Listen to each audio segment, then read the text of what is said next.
বলতে বলতে হাসর পর্যন্ত চলে গেলাম। এই জন্য ফাযকুরুনি আযকুরুকুম, যদি রবকে স্মরণ করেন রব আপনাকে ভুলে যাবে না।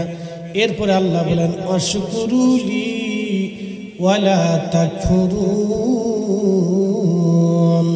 তোমরা আমার শুকরগুজার বান্দা হও, নাফরমানি করিও না।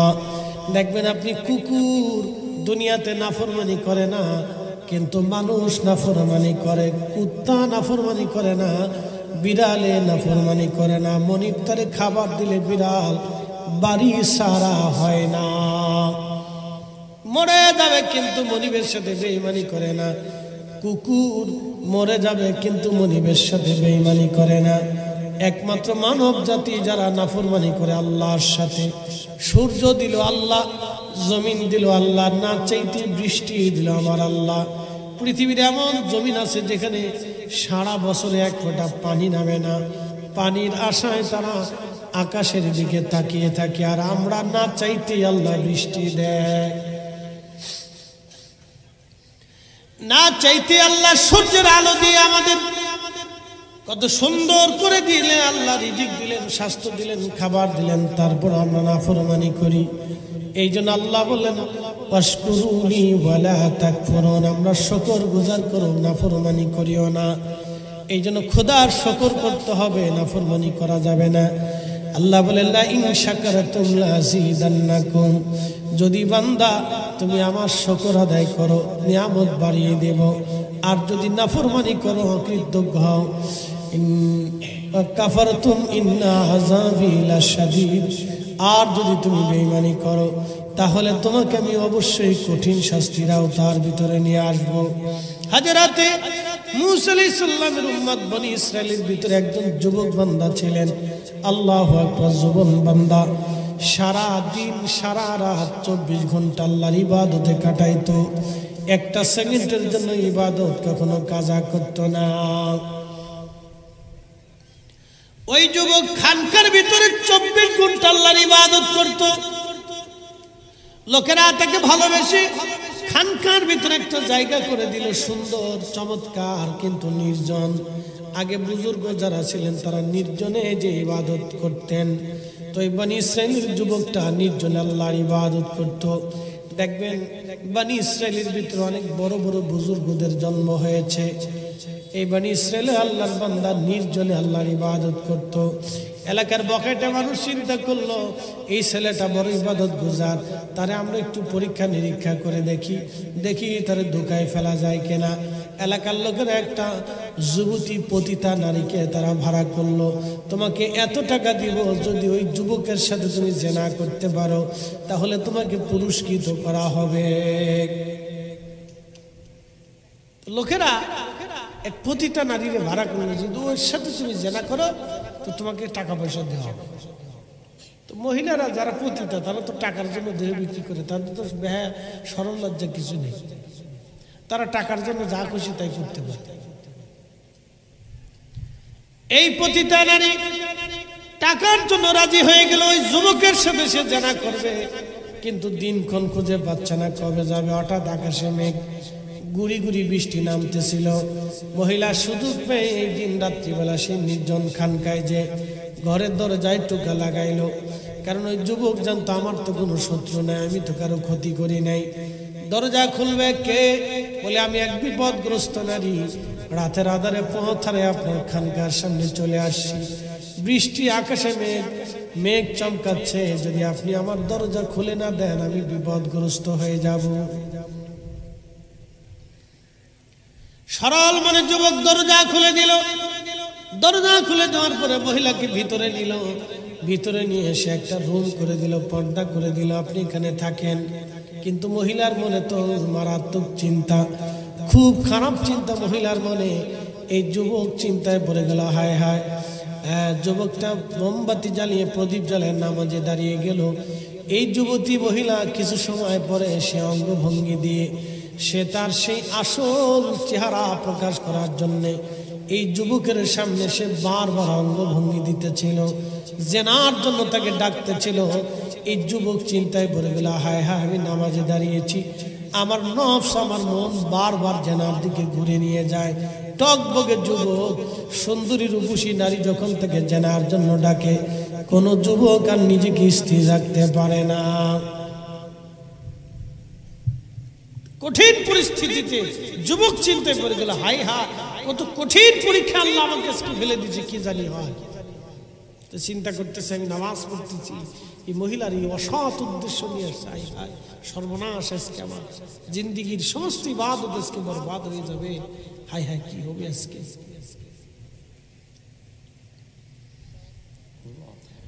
এই যুবক জেনা করবে না চিন্তা করে প্রথম আঙ্গুলটা সে আগুনের প্রদীপের মধ্যে ঢুকিয়ে দিল। আগুন দিয়ে তার হাত পুড়াইয়া তার জেনার লিপসা বন্ধ করার চেষ্টা করলো, কিন্তু নফস এত কঠিন, আগুনেও হার মানে না। নফস এত কঠিন, আগুনেও হার মানতে চায় না। নফস এত কঠিন, ও আগুনে হার মানতে চায় না। হ্যাঁ, খুব ভয়াবহ এটা। প্রথম আঙ্গুল আগুনে একবারে পুরায় শেষ করে ফেলল, তারপর সে নফস দমে না, আবার নফস তাকে জেনার দিকে নিয়ে চলে যেতে চায়, নফসে আম্মারা। আবার আর একটা আঙ্গুল আগুনের ভিতরে দিয়ে দিল, এই আঙ্গুলটাও পুড়তে লাগলো, কিন্তু নফস তাকে মানে না, জেনার দিকে বারবার নফস তাকে নিয়ে যাচ্ছে। আবার আর একটা আঙ্গুল ঢুকিয়ে দিল, আগুনে পুড়তে লাগলো। এইভাবে একটা না দুইটা না 10টা আঙ্গুল আগুনের ভিতরে দিয়ে পুড়িয়ে ফেললো ওই জেনা থেকে বাঁচার জন্য। ঠিক সেই সময় আমার রব আমার আল্লাহ এই যুবকটাকে বাঁচানোর জন্য মহিলা সাথে সাথে মৃত্যুর কোলে ঢলে পড়ে গেল। মহিলা মৃত্যু হওয়ার পরে পড়ল আর এক মহা বিপদে। ওই যে বকেটের লোকগুলি মহিলারা ভাড়া করছিল, ওরা আইসে ঘরের ভিতরে ঢুকে বলতেছে, তুমি মেয়েটাকে মেরে ফেলেছো। তারা দৌড়ায় যে রাজার সৈন্য পুলিশ যারা ছিল ধরে নিয়ে আসছে। দেখেন এই যুবক তার খানকার ভিতরে এক যুবতীকে রাত্রিবেলা ধর্ষণ করে হত্যা করছে। কারণ তো নতুন বিপদ না, তখন তো সিসি ক্যামেরা ট্যামেরা ডিএনএ মিএনএ এগুলি কিছু ছিল না। কি বিপদ পড়ে গেল যুবক, তার সৈন্যরা ধরে নিয়ে গেল, রাজ দরবারে বিচার করছে, রাজা নিজে বিচার করতেছে। রাজা ডাক দিয়ে বললে, যুবক তুমি কি জেনা করেছ? যুবক বলতেছে, রাজা কখনোই না, আমি জেনা করতে পারি না। সে আমার ঘরে গিয়েছিল আশ্রয় নেওয়ার জন্য, আমি জেনা করি নাই। এই যুবতীর সাথে আমি জেনা করি নাই। রাজা বলতেছে, যুবক রে, তোমার ঘরের মধ্যে মৃত্যু সংঘটিত হয়েছে, তুমি যদি না মারো তাহলে কিভাবে মরবে বলো? নিশ্চয় কোনো না কোনো মাধ্যমে সে মারা গেছে, তোমার কারণে মারা গেছে। তুমি যে তারে মারো নাই, কোনো প্রমাণ কি তোমার কাছে আসেনি বলো? যুবক বলতেছে, না, কোনো প্রমাণ আমার কাছে নাই। রাজা ডাকতে বলল, যুবক আমি জানি তুমি আবেদ, তুমি জাহিদ, তুমি বুজুর্গ, তুমি পরহেজগার, কিন্তু প্রমাণ তো দলিল আদালত প্রমাণ চায়, তুমি প্রমাণ দিতে পারো নাই। যেহেতু প্রমাণ দিতে পারো নাই যুবক, আমি তোমাকে মৃত্যু দণ্ড দিলাম। শুনে যান, ওলিদের কাহিনী শুনে যান। যুবক আমি তোমাকে মৃত্যুদণ্ড দিলাম। যুবক ডাক দিয়ে বলতেছে, বাচ্চা রে, তুমি তো আমার মৃত্যুদণ্ড দিলে আমি মেনে নিলাম, আল্লাহর ফয়সালা অনুযায়ী তুমি মৃত্যুদণ্ড দিয়েছ, আমি মানলাম, কিন্তু রাজারে আমার একটু সময় দিবা, আমি ওই মালিকের সাথে 2 রাকাত নামাজ পড়ে কথা বলতে চাই। একবার জোরে বলবেন কি মারহাবা? আল্লাহু আকবার। তেলের গাড়ি তেলে চলে। ঘুমাইছেনি আপনাদের? যারা ঘুমের তারা চলে গেছে, চিন্তা করছে আজকে তাবারক নেই, যাই গিয়ে কোন সময় দিবেন? ফজরের সময়। এই জন্যই লোক জায়গা, যদি 11টা 1টার সময় দিতেন তাহলে লোক বসে থাকতো। সিস্টেম চেঞ্জ করতে হবে, ছাড়া উপায় নাই। ওই তাই তুমি ঘটনা কি সন্ধ্যার সময় আসে, আবার সকালে আইব, এই মাঝখানে গ্যাপে চিন্তা করে যে একটু ঘুমাই, পরে সকালবেলা এসে টোপলাটা দাঁড়ো ইনশাআল্লাহ। সিস্টেম চেঞ্জ করতে হবে। হ্যাঁ, মাঝখানে একটা গ্যাপে ছাড়তেই হবে, এছাড়া আর উপায় নেই। একবারে সন্ধ্যা থেকে এই মাঝখান পর্যন্ত আর কোনো খাবার দাবার দেওয়া যাবে না, সব স্টপ। 12টার পরে তাবারক হবে, এই সময় একটা তাবারকের জন্য দেখবেন সারা মাস কানায় কানায় লোকে আল্লাহর বান্দারা ভরে বসে আছে তাবারকের জন্য না, তাবারক একটা বরকতের খাবারের আশায় থাকে মানুষ। কি কথা ঠিক আছে না? খাবার তো মানুষ বাড়িতে খায়, কিন্তু তাবারকটা একটা বরকতের খাবার বিধে অনেকে তাবারকটা নেয়। এই তাবারকে অনেকে মানুষের রোগের শেফাও আছে, মারহাবা বলবেন না? এই জন্য মানুষ নেয়, যে খালি খাবার জন্য আছে তা কিন্তু না, এটা বরকত আছে এই জন্য মানুষ নেয়। মানুষের রোগ শেফা হয়, বিভিন্ন রোগের উপকার হয়, কত জটিল জটিল কঠিন কঠিন রোগও আল্লাহ তাবারক রসুলে শেফা দিয়ে দেয়। এই জন্য মানুষ এটা নেয়। তো এই জন্য মাঝখানে একটু সিস্টেম চেঞ্জ করতে হবে। আমি কয়েক বছর এসে দেখতেছি এই ঘটনা কি রে, কি ঘটনাটা খালি লোক উঠে উঠে চলে যায়। পরে আজকে গবেষণা করে পেলাম ঘটনা এটাই হয়। আগামী বছর মাঝখানে একটু রাখতে হবে, 12:30 থেকে 1টার ভিতরে টুকলা ছাড়তে হবে একবার। কেউ জাদি ভাই ছাড়তে হবে না, আসলে সিস্টেম চেঞ্জ। আর এসা পর্যন্ত কোনো খাবারের সিস্টেম থাকবে না, মুরিদানরা খাইয়ে টেয়ে চলে যাবে। হুজুরের বাড়ি খাইছি যেতে এবার যাই গিয়া আসসালামু আলাইকুম হুজুর আসি গে।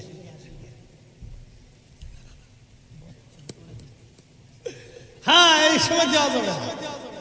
মাহফিল চলাকালীন যদি আপনি ভিতরে খাবার দেন তাহলে ওই মাহফিল আপনি ধরে রাখতে পারবেন না, শেষ।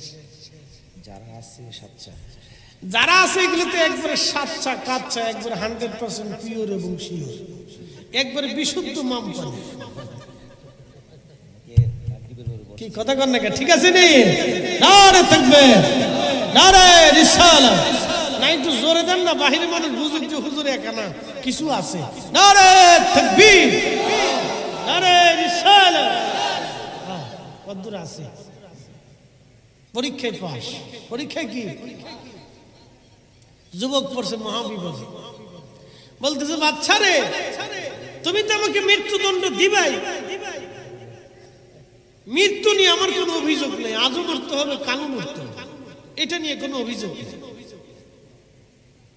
হুকুম আসবে মরতে হবে, এটা নিয়ে আমার কোনো আফসোস নাই। কিন্তু আমি যে মারা যাচ্ছি আমি তো অপরাধ করিনি, বিনা অপরাধে আমি আজকে জেল খাটতেছি।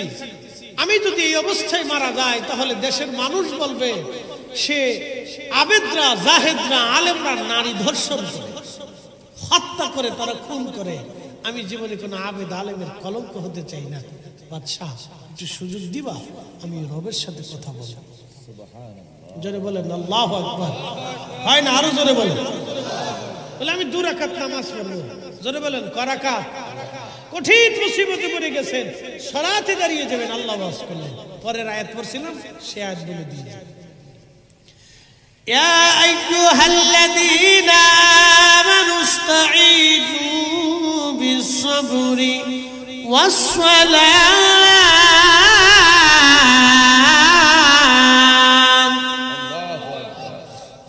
হে ঈমানদার, ও ঈমানদার, আমি আল্লাহর সাহায্য চাও, আমার কাছে তুমি সাহায্য চাও 2 পদ্ধতিতে।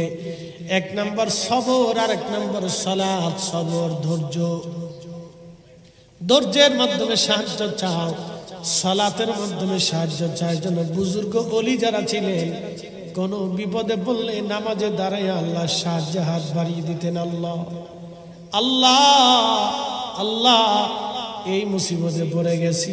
এই যুবক নামাজে দাঁড়িয়ে গেল, নামাজে দাঁড়ায় 2 রাকাত নামাজ পড়ে আমার রবের দরবারে আজকে হাত বাড়ায় দিয়েছে। ইমাম আবুল ফরাজ ইবনুল জৌজি 900 বছর আগে তার কিতাবের মধ্যে লেখেন, বনি ইসরাইলের যুবক কাবের বান্দা নামাজ পড়ে আল্লাহর দরবারে হাত বাড়িয়ে দিয়ে বলে, হে রব তুমি ছাড়া আমার আর কেউ নাই। আজ আল্লাহ আমি জানি আমি যে অপরাধ করি নাই সে অপরাধের শাস্তি তুমি আমাকে দেবা না। আল্লাহ কিন্তু মৃত্যু নিয়ে আমার অভিযোগ নেই। রব্বুল আলামিন তুমি আজও আমাকে নিতে পারো, কালও নিতে পারো, এখনো নিতে পারো, কিন্তু রব্বি এই অবস্থায় যদি আমি মারা যাই, মৃত্যুদণ্ড যদি আমার হয়ে যায়, মানুষ আবেদ আলেমদেরকে কলঙ্ক মনে করবে, গালি দিবে। আল্লাহ আমি কোনো আবেদ আলেমের গালির পাত্র হতে চাই না। রব্বি আপনি দয়া করে আমার ইজ্জত বাঁচান। ঠিক তখনই মরা মহিলা জিন্দা হয়ে গেল। আরো জোরে বলেন আল্লাহু আকবার। মরা মহিলা জিন্দা হয়ে গেল। বনি ইসরাইলের উম্মত ওলিদের মর্যাদা যদি 70 গুণ এই জন্য আমরা ওলিদের ভক্ত। কথা কন না ঠিক কিনা? আমরা কাদের ভক্ত? ওলিদের ভক্ত। আপনি বেদাতি কোন আর সেদাতি কোন আর মাজার পূজারি ফিস বলছেন কোন? আমরা মাজারে গেলে আমরা মাজার পূজারি হয়ে যাই, আপনারা যে মন্দিরে গেলেন তখন কি হলো? এটা কোন কায়দা? সারা বছর আমরা গেলিতে শয়তানকে দাঁড়া তোমার খেল দেখাইতেছে, লয়ে যায় মন্দিরের ভিতরে লয়ে গেছে, কোন জায়গায় বসে বসে দেখি চা খা।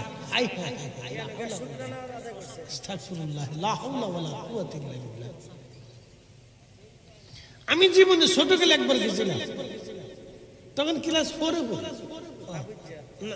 তখন তো বুঝি না লেংটু বাহিনীর সদস্য। ক্লাস 4-এ পড়লে আর তখন আর অত কি বুঝি, তো লেংটু বাহিনীর সদস্য।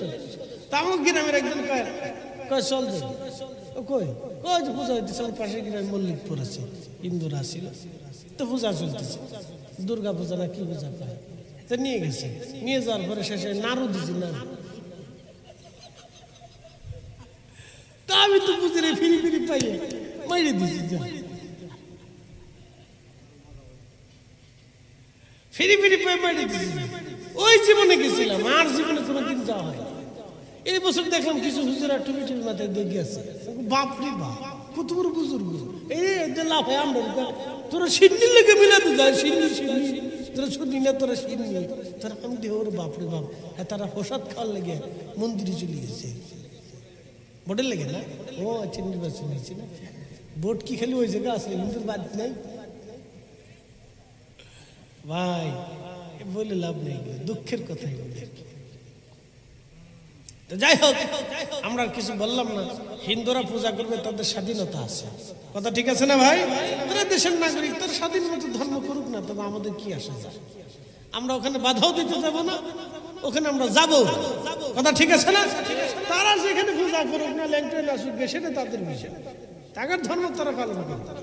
তারা কার্তিকের সামনে সেজদায় পড়বে না, গণেশের সামনে পড়বে না, শিবের সামনে পড়বে না, লক্ষ্মীর সামনে পড়বে না, সরস্বতীর সামনে পড়বে নাকি দুর্গার সামনে পড়বে না, কালীর সামনে পড়বে, পড়ুক, ওটা তাদের বিষয়। 33 কোটি না 36 কোটি না 72 কোটির সামনে পড়বে, তাও আমরা জানি না। তার ধর্ম অনুযায়ী সে করুক, আমাদের কিচ্ছু আসে যায় না, কথা কন না ঠিক কিনা? আমরা যখন ঈদগাহে নামাজ পড়ি, তখন হিন্দুরা কি আসে নামাজ পড়তে? হ্যাঁ, তাহলে আমি কেন তার পূজায় যাবো?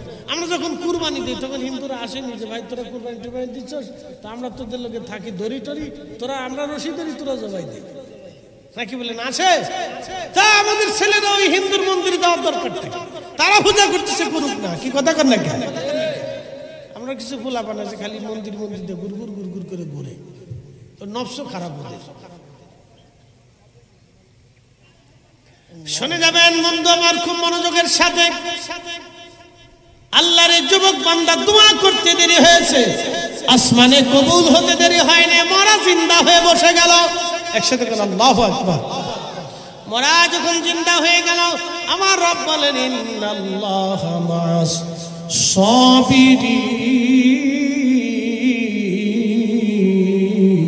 সাবিরিন, নিশ্চয় আমি সবরকারীদের সাথে আছি। আল্লাহু আকবার।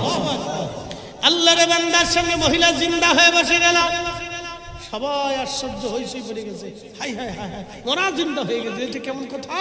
মরা জিন্দা হয়ে বসে যায়, বলতেছ রাজা, এ বাচ্চা, তুমি তো ফয়সালা করেছো, এই পুরুষ লোকটা একেবারে আমার ব্যাপারে নির্দোষ, সে আমাকে হত্যাও করে নাই, আমার সাথে জেনাও করে নাই, আমাকে ধর্ষণও করে নাই, শোনো, সে বরং আমি তাকে ফিতনায় ফেলানোর জন্য গিয়েছিলাম, আমার ফিতনা থেকে সে বাঁচার জন্য তার হাতের 10টা আঙ্গুল আগুন দিয়ে পুড়িয়ে ফেলছে।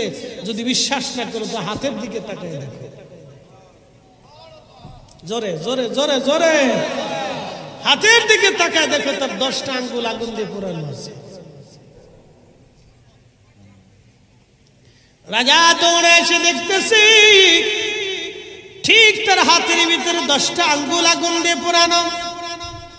রাজা এসে দেখে হাতের ভিতরে 10টা আঙ্গুল আগুন দিয়ে পোড়ানো।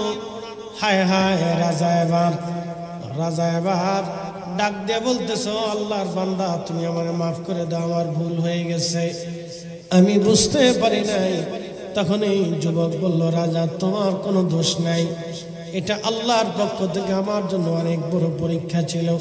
আল্লাহ আমাকে হেফাজত করেছে, আল্লাহ আমাকে বাঁচিয়েছে, আল্লাহ আমাকে বাঁচাইছে। এই জন্য আল্লাহর কোরআনের দিকে যদি আপনি তাকান, এইভাবে যদি আপনি আমলের দিকে চলে আসেন, আল্লাহর প্রতি পরিপূর্ণ ইয়াকিন এবং বিশ্বাস নিয়ে কাজে আগান, সফলতা আল্লাহ অবশ্যই আপনাকে দিবে মরণে, কবরে, হাসরে। মনে রাখবেন, দুনিয়ার সফলতা কোনো সফলতা না, মৃত্যুর সফলতা বড় সফলতা, কবরের সফলতা সবচেয়ে বড় সফলতা, হাসরের সফলতা সবচেয়ে বড় সফলতা। দুনিয়ার সফলতা কোনো সফলতা না। দুনিয়াতে মানুষ চিন্তা করে আমি অনেক সুন্দর একটা বাড়ি করব, তো বাড়ি করে কি করবেন, এখানে তো চিরদিন থাকা যাবে না, তো এটা কোনো সফলতা না। অনেক বড় মেধাবী হবেন, তো হলেন, মেধাবী হয়ে যাওয়ার পরে বুড়াকালে মানুষের স্মৃতি নষ্ট হয়ে যায়, বয়স হয়ে যায়, স্মৃতি কমে যায়, চোখে কম দেখে, কানে কম শোনে, কথা কম বুঝে, মনে কম থাকে, স্মৃতিতে তখন থাকে না, জিহ্বায় শক্তি থাকে না, পেটে শক্তি থাকে না, হাতে শক্তি থাকে না, জবানে শক্তি থাকে না, তখন দুনিয়াদারি ভাল লাগে না, তখন দুনিয়া বাঁচে থাকার সাথে মরে যাওয়া। এটাও তো কোনো সফলতা না। আপনি অনেক বড় অফিসার হইলেন, যতদিন অফিসার থাকবেন ততদিন মানুষ স্যালুট দিবে, অফিসারগিরি শেষ তখন আর কেউ জিগে। আপনি যতদিন মন্ত্রী থাকবেন ততদিন মানুষ আপনার পিছিয়ে ঘুরঘুর করে চলে যাবে, মন্ত্রী শেষ, অন্য দল ক্ষমতা আসলে আপনার ধরে নিয়ে জেলখানার ভিতরে নিয়ে বাটাম চালান দেবে। এটাও কোনো সফলতা না। কি কথা বল না, ঠিক আছে কিনা? এটাও কোনো সফলতা না। ব্যবসা করলেন, অনেক টাকার মালিক হলেন, আবার গরিবও হয়ে যেতে পারে। অনেক পয়সা করে মালিক হয়েছেন, টাকা পয়সা হয়ে গেছে, এরপরে আপনি টাকা পয়সা রেখে কবরে চলে গেলেন, ছেলেপেলেরা আনন্দ ভর্তি করবে, তারাই ঘোরাফেরা করবে, ভোগ বিলাস করবে, এটাও আপনার জীবনের কোনো সফলতা না। তো সফলতা কি?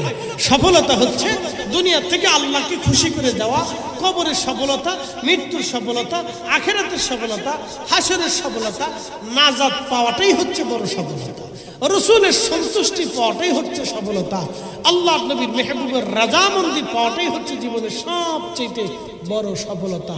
বাকি কোনো সফলতা নেই। কি সফলতা? সুন্দরী মহিলা একটা পটায় ফুটে বিয়ে থা করছেন, তো কতদিন বিয়ে থা করছেন, বাচ্চা কাচ্চা হয়েছে, এরপরে বেডিও বুড়া হয়ে গেছে, আপনি বুড়া হয়ে গেছেন, কোনো সফলতা নেই। সফলতা নেই না, কোনো সফলতা নেই। সুন্দরী মেয়ে পাঁচ পাঁচ ঘুরে ঘুরে ঘুরে ঘুরে ঘুরঘুর ঘুরঘুর করে করে এটা ফটায় ফুটে বিয়ে থা করছেন, তো করছেন ভালো কথা, বিয়ে থা হয়েছে, সুন্দর সংসার টংসার করলেন, বাচ্চা কাচ্চা হইলো, তো হেউ কয়েকদিন পরে বুড়ি হয়ে গেলো, আপনি কয়েকদিন পরে বুড়ো হয়ে গেলেন, তো কি সফলতা? কোনো সফলতা নেই। মানুষের সফলতা হচ্ছে আল্লাহর জান্নাত পাওয়া, আল্লাহর সন্তুষ্টি পাওয়া, কিয়ামতের ময়দানে নাজাত পাওয়া, কবরের জিন্দেগিতে বেহেশতে থাকা, আর মৃত্যুর সময় আসানের মৃত্যু হওয়া, আর রাসূলের সুপারিশ নিয়ে সন্তুষ্টি নিয়ে কবরে যাওয়া, এটাই হলো মানব জীবনের সফলতা। কথা বলেন ঠিক না বেঠিক? এছাড়া বাকি কোনো সফলতা নেই। হুদে বেহুদে ফেসা না, কোনো সফলতা নেই। প্রধানমন্ত্রী হলেও সফলতা নেই। একজন ফলাই গেছে, আরেকজন বৃদ্ধ হয়ে গেছে, এরপরে কি আসবে, তার কপালে কি আছে, ঝাঁটুর বাড়ি না, লাঠুর পিটিনি না, দৌড়ানি না, ফাঁসটানি, কেউ জানে না। কি কথা ঠিক আছে না? বাঙালিদের খাইতে যদি ঠিক মতো দিতে না পারেন, তো বাঙালি লাঠি সেটা নিয়ে কদিন পরে বেরিয়ে যাবেন যে বের হ, তুই আমার খাইতে দিতে আসিস না, প্রধানমন্ত্রী ওই সত্যি। কথা ঠিক আছে না? তার মানে এটাও কোনো সফলতা না। প্রধান সেনাপতি হয়েছে বাংলাদেশের, অসুবিধা নেই, ওয়াকারুজ্জামান। যতদিন সেনাপতি আছে ততদিন সৈনিকরা স্যালুট দেবে, পদবি শেষ, চাকরি চলে যাওয়ার পরে কোন সৈনিকের স্যালুট দেবে না, তখন আর কোনো ভ্যালু নেই। তো এটাও কোনো সফলতা নেই। ওসিডিসি এসপি হয়েছে, চাকরি শেষ, কোনো সফলতা নেই, শেষ, জিজ্ঞাসা করবে। জজ ব্যারিস্টার প্রধান বিচারপতি হয়েছে, তাও কোনো সফলতা নেই, চাকরি শেষ, বিচারপতি শেষ, কোনো সফলতা নেই। এই জন্য আল্লাহর সন্তুষ্টি হচ্ছে সবচেয়ে বড় সফলতা। দুনিয়াতে আল্লাহকে খুশি করে যাওয়া সবচেয়ে বড় সফলতা। 5 ওয়াক্ত নামাজি হওয়া এটা সফলতা, রোজাদার হওয়া এটা সফলতা, ভালো মানুষ হওয়া, ভালো মানুষ হওয়া, যে মানুষের দ্বারা অন্য মানুষের ক্ষতি হবে না, অন্য মানুষের কষ্ট হবে না, অন্য মানুষের উপকার হবে অপকার হবে না, এরকম করাটাই হচ্ছে মানব জীবনের সফলতা, নতুবা কোনো সফলতা নেই। ও নারী সমাজ, নারী সমাজ, স্টার জলসা দেখে অনেক সফলতা শিখছেন, কেমনে কারে ফিন মারা যায়, কেমনে কার ক্ষতি করা যায়, শাশুড়ির লোকে কেমনে ঝগড়া করা যায়, ননদকে কেমনে ঘর থেকে বের করা যায়, আর ছোট ভাইয়ের বউরে কিভাবে এই জুদা করা যায়, এই যে শিখছেন, এটা কোনো সফলতা না। বোন আমার ওই সুন্দর চেহারা কয়দিন পরে ভুন্দর হয়ে যাবে, বাচ্চা কাচ্চা কয়টা হওয়ার পরে আপনি বুড়ি হয়ে যাবেন, এটা কোনো সফলতা না। কথা খারাপ কিছু ভাই, মহিলারা খুব বেজার হবে, সেই তো এখন তো সেই জন্য ও আজ তখন ভালোই করলে এখন আমরা জায়গা মতো হিট করে দিচ্ছি। এই জন্য বোন আমার, এগুলি কোনো সফলতা না। সফলতা আল্লাহকে খুশি করা, ভালো মানুষ হয়ে কবরে যাওয়া। আল্লাযী খালাকাল মাউতা ওয়াল হায়াতা লিয়াবলুয়াকুম আইয়ুকুম আহসানু আমালা।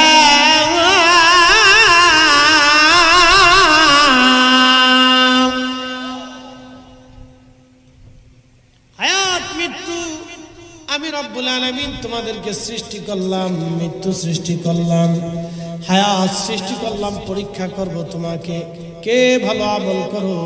অতএব যে ভালো আমল করবে এটাই তার জীবনের সফলতা। ভালো আমল ছাড়া কবরে চলে যাবেন, কোনো সফলতা নাই। আহলে সুন্নাত ওয়াল জামাতের আকীদা নিয়ে কবরে যাবেন, সফলতা আছে। যদি আহলে সুন্নাত ওয়াল জামাতের আকীদা না নিয়ে কবরে চলে যান, আল্লাহর কসম করে জীবনের কোনো সফলতা নাই। কি কথা কন না কেন?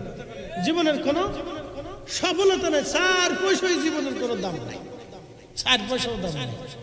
এই জন্য আকীদা আহলে সুন্নাত ওয়াল জামাত নিয়ে যাওয়াটাও এটা জীবনের অনেক বড় সফলতা। এই জন্য সফল যদি হতে চান তো আল্লাহ রসুলের সুন্নতের জিন্দেগি নিয়ে আসেন। সফলতা যদি পেতে চান, সতরার হুজুর কেবলা যেই লাইনে চলছে সেই লাইনে চলে আসেন। সফলতা যদি নিতে চান, আউলিয়া ইকরাম যে রাস্তাতে ওলি হয়েছে সে রাস্তায় চলে আসেন। সফলতা যদি নিতে চান, ওলি হতে না পারলেও ওলিদের সঙ্গী হয়ে যান। আল্লাহ ওলিদের সঙ্গী হিসেবে আপনাকে কবুল করুন। জোরে বলেন আমিন। আমি ওলি হতে পারি নাই, কিন্তু কি হয়েছে, ওলির সঙ্গী হয়ে গেছি, ওলির মুহিব্বিন হয়ে গেছি। কিয়ামতের ময়দানে আল্লাহর বান্দা গুনাহে জর্জরিত হয়ে গেছে, ক্ষমার কোনো সিস্টেম নাই, নেকের অভাব হয়ে গেছে। আল্লাহর ফেরেশতারা ডাক দিবে, রব্বুল আলামিন তার তো নেকের অভাব হয়ে গেছে, তোমার বান্দার ব্যাপারে কি ফয়সালা করব?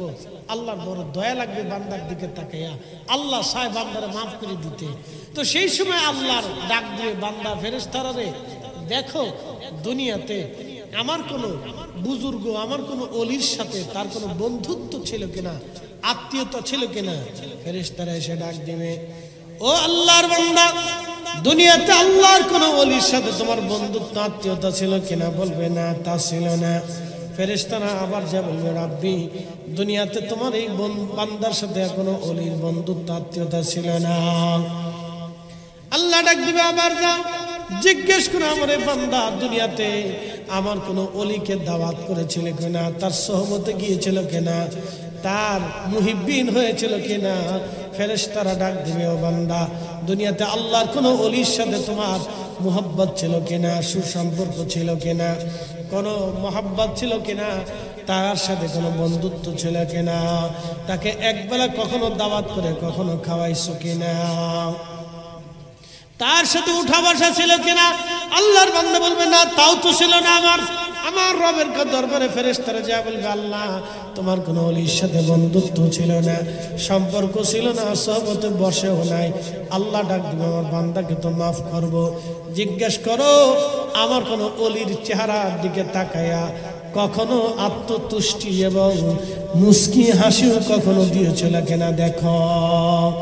ফেরেশতারা যা বলবে, হে আল্লাহর বান্দা, আল্লাহর কোন ওলির দিকে তাকায় মুস্কি হাসছিল কিনা, বলো অন্তরে তুষ্টি এসেছিল কিনা, বলে দাও। তখন বলবে, হ্যাঁ আল্লাহর কোন এক ওলিকে দেখে আমি মহব্বত করে হেসেছিলাম এবং আত্মতুষ্টি হয়েছিল। আমার রব বলবে যাও আমি আমার বান্দাকে এই উসিলায় মাফ করে দিলাম। আল্লাহু আকবার। এজন্য বসে আছেন পাশ, বসে আছেন কি পাশ, যারা চলে গেছে ফেল ফেল করছে তো বসে আছেন পাশ। আল্লাহ আমাদেরকে পাশ করার তৌফিক দিন। সকলে বলে না আমিন। লম্বা কথা বাড়াবো না, আলোচনার ইতির দিকে চলে যাচ্ছি। রব্বে করিম আল্লাহর ওলিদের সোহবতে আমাদেরকে এই তাসবিহ দানা যেভাবে দেখবেন সুতার সাথে একটার সাথে একটা একটার সাথে একটা লেগে থাকে না, যে সুতা, প্রত্যেক ওলিদের দরবার কিন্তু একেবারে সুতা যে যে লাগতে লাগতে লাগতে লাগতে আল্লাহ রসুল পর্যন্ত চলে গেছে। মারহাবা বলবেন না? কোন পর্যন্ত গেছে? আল্লাহর রসুল পর্যন্ত সিলসিলা চলে গেছে।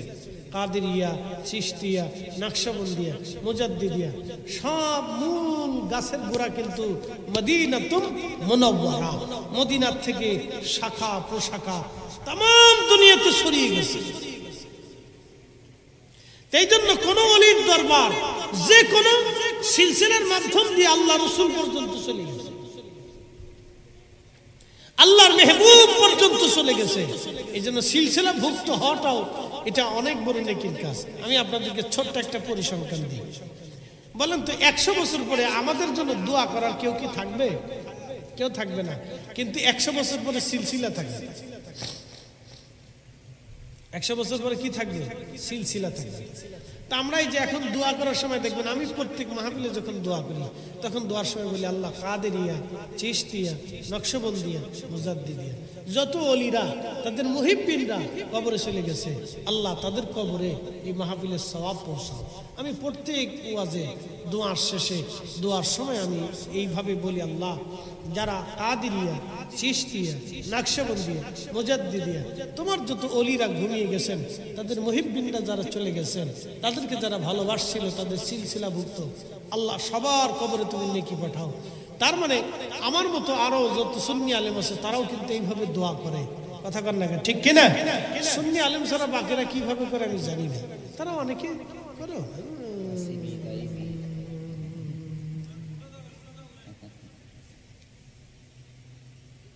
টাকা বেশি দিলে তারা বেহেশত পাঠা, টেহা না দিলে জান্নাত টান্নাত নাই। টাকা বেশি দিলে 14 পুরুষে বেহেশত পাঠা, সুদখোররা জান্নাতে দিয়ে দেয়। কি কথা খারাপ কিছু ভাই? ঘুষখোর, সুদখোর, হারামখোর একবারে হে সব বেহেশত পাঠায় দেয়, 14 পুরুষ জান্নাতে দিয়ে দেয়। টাকা দিছে জান্নাত পেয়ে গেছে, বিরাট বড় তকবীর দেয়। আর তারা দানবীর, বিশিষ্ট সমাজ সেবক, দানবীর, দানশীল, কত কিছু বানায়। আর হেরাও চিন্তা করে সারা জীবন আকাম কাম করে 2 নম্বরে টাকা বসে বসেছি, কত দূর দিয়ে শিখে যায় হুজুরা বেশ তো বেঁচে কিনা। আবার এখন সামনে নির্বাচন আসতেছে, কেউ বেহেশত বেচবে, কেউ জান্নাত বেচবে, কেউ এটা বেচবে, সেটা বেচবে, কেউ জাহান্নাম চেলবে। সাবধান, এখানে ভোট দিলে কিন্তু জাহান্নামে চলে যাবে। তো ভোটাভুটি এটা আপনাদের যারা খুশি তারা দেন, সে খুশি। তো ভালো লাগলে দেখে ভোট দিতে, কথা ঠিক আছে কিনা?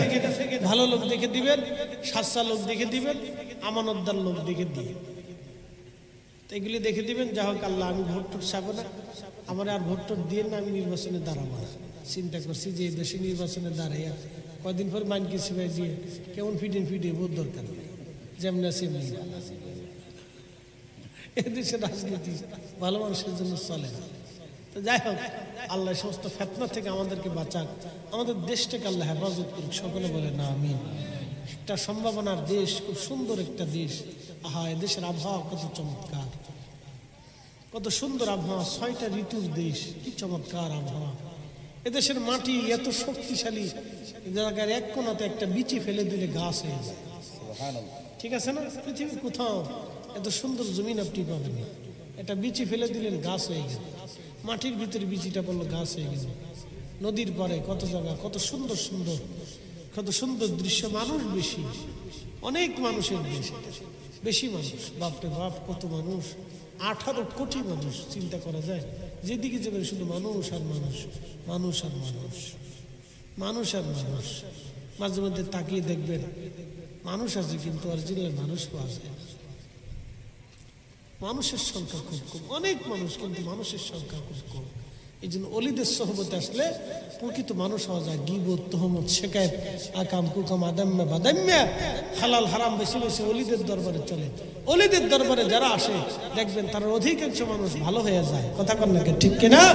কি হয়ে যায়? ভালো হয়ে যায়। চিন্তা করে না আমার এই কাজ করা যাবে না, আমি একজন পীর ধরা মানুষ, বায়াত নেওয়া মানুষ, আমি কি করে অন্যায় করতে পারি? কথা ঠিক আছে না? আমি খাজা বাবা আজমিরের ভক্ত, আমি কি করে অন্যায় করব? হতেই পারে। এই জন্য পীর ধরা মানুষগুলি দেখবেন সহজ সরল হয়ে যায়। এদেরকে ওরা কয় বুকা, মাজার পূজারি, পীর পূজারি, ঠিক আছে না? এরা নরম দিলের মানুষ হয়। বেশিরভাগ ওলি আল্লাহ ভক্ত মানুষগুলি নরম দিলের হয়, তাদের দিল নরম থাকে, তারা আদবি। এইটা দেখে ওরা কয় সব এই সব পূজারি, ভক্ত ভক্ত। আরে বেটা, পৃথিবীতে যদি আদব না থাকতো তো পৃথিবী ধ্বংস হয়ে যেত। তো প্রিয় ভাই আমার, আল্লাহ এগুলি আমাদেরকে পালন করার তৌফিক দিক। সকলে বলেন আমিন। আউলিয়া কেরামের সাথে সহবতে মহব্বতে থাকার দরকার আছে না নাই? আমি আপনাদেরকে বুঝাইলাম এই সময় পর্যন্ত। আল্লাহ আমাদেরকে এই বিষয়ের উপর আমল করার তৌফিক দিক। আমরা বেশি বেশি যেন আউলিয়া কেরামের পথে মতে এবং আল্লাহর দেওয়া কোরআন ও রাসূলের জিন্দেগির উপরে আমাদের জীবনকে আমরা পরিচালিত করতে পারি। আল্লাহ তৌফিক নসিব করুন। সকলে বলেন আমিন। বিদায় নিচ্ছি। নারে তাকবীর। না হয় না, জোরে বলেন। এখন যে হুজুর আসবে দেখবেন চমৎকার। নারে রিসালাত। না হয় না, আপনারা যেমনি করছেন। ভাই এসে দেখলে আমার হাসান রাজা ভাই অত্যন্ত সুন্দর মনের একজন মানুষ, সামনে প্রশংসা করবো না, উনি অনেক চমৎকার শের গান রাসূলের শানে, চমৎকার চমৎকার কিছু কিছু শের আমার কাছে খুব ভালো লাগে। আল্লাহ হায়াতে ইলমে বরকত দান করুন। জোরে বলেন আমিন। নারে ভয় নাই, আমার দিকে তাকান না। কি আপনি দিতেন না? আমি দিই হ্যাঁ। আপনি স্লোগান জোরে দিলি, আমি দিই, আপনি দিন। নারে তাকবীর। আপনি আজকে খাইছিলেন পরশু মাস, আগে খাই লইছেন, আপনি খাই পালান নাই না? যাক ঠিক আছে, মুসলিমটা করা ঠিক আছে। নারে রিসালাত, নারে গাউসি, হাসান রাজা সাহেবের আগমন, হাসান রাজা আল কাদরি সাহেবের আগমন, অধ্যক্ষ আল্লামা হাসান রাজা আল কাদরি সাহেবের আগমন। নারে তাকবীর। सबसे आला आलामा रानबी, सबसे आला आलामा रानबी, सबसे आला आलामा रानबी। अपने मौला का प्यारा हमारा नबी, अपने मौला का प्यारा हमारा नबी, दोनों आलम का दूल्हा हमारा